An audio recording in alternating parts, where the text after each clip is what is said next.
अस्सलामुअलैकुम नाज़रीन, आप देख रहे हैं हमारा YouTube channel to be frank. मैं हूं मंजर अब्बास खान। आज हम बात करेंगे वज़ीर आज़म इमरान खान के उस खिताब के बारे में जो उन्होंने सरकारी चैनल पर आवाम से किया। ये खिताब टोटल 24 मिनट और 40 सेकंड पर मुश्तमिल था, जिसमें 17 मिनट उन्होंने अपने एक्सक्यूज़ के ऊपर लगाए कि उनकी गवर्नमेंट ने कैसे महंगाई और दूसरी चीज़ों के ऊपर कंट्रोल नहीं रख पाए। फिर उन्होंने क्या है जी कुछ अपनी चीज़ें गिनवाई। उन्होंने कहा कि इस बार सबसे ज़्यादा रिकॉर्ड मोटर बाइक सेल हुए। तो खान साहब ठीक कहा आपने, जब आप तेल और पेट्रोल की प्राइसेस बढ़ाएंगे तो लोग गाड़ियां बेचकर मोटरसाइकिल ही खरीदेंगे। फिर उन्होंने कहा कि जी इस बार सबसे ज़्यादा वीट की प्रोडक्शन हुई है, यानी कि गंदम की और शुगर केन की। सबसे ज़्यादा शुगर और गंदम की प्रोडक्शन होने के बावजूद भी गंदम की प्राइसेस डबल हुई हैं, और क्या आपके पास चीनी की प्राइसेस भी डबल हुई। तो आप इसका थोड़ा पता चलेगा कि शुगर मिल्स खान साहब के करीबी दोस्त जहांगीर तरीन की हैं, जिनका नाम एफआईआर ने अपनी रिपोर्ट में भी दिया था। लेकिन खान साहब ने कितना अमल किया ये आप लोग सारे जानते हैं। फिर खान साहब ने बताया कि ये जो चीज़ें हैं ये जो हमारे कंट्रोल में नहीं है, ये कोरोना की वजह से पूरी दुनिया में महंगाई आई, जिसमें हमारा यानी कि मेरी जो खान गवर्नमेंट है उसका कोई कसूर नहीं। फिर उन्होंने गिनवाया कि जी किस किस मुल्क में क्या है जी, कितनी पेट्रोल की प्राइसेस हैं, या गंदम या दाल या चीनी की कितनी प्राइसेस हैं।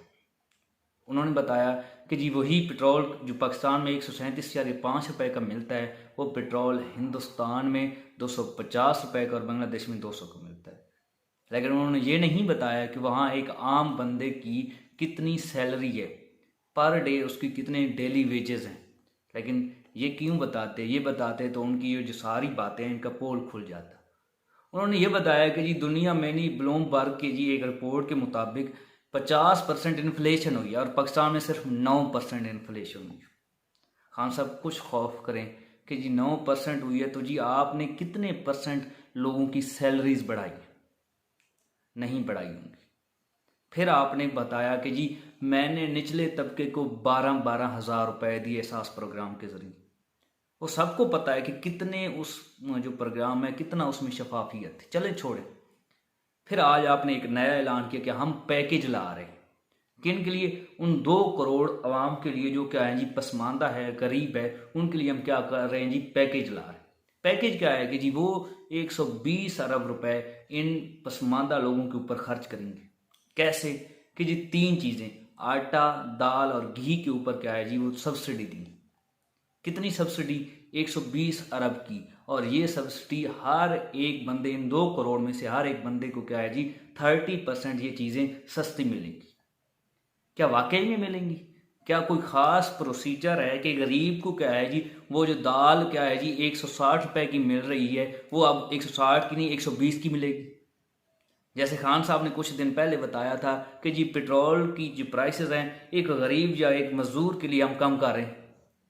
उसका पता नहीं क्या ख़ास प्रोसीजर होगा, हमें तो अभी तक नहीं बताया गया। अब क्या वो कह रहे हैं कि ये जो 200 अरब 120 क्या है ये अरब की सब्सिडी है, ये 2 करोड़ लोगों के लिए है।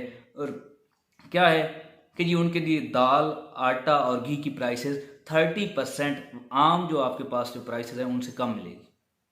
लेकिन क्या शॉप वाला ऐसे करेगा कि जी एक बंदा जाए जो अमीर है उसको कहे कि जी 160 की दाल है और जी वो वैसा है, दूसरा कोई जाए तो 120 की है। और अगर हाँ जी यूटिलिटी स्टोर के ऊपर रखते हैं तो आपको पता है कि जी 1 किलो चीनी के लिए कितनी बड़ी बड़ी लाइनें होती हैं।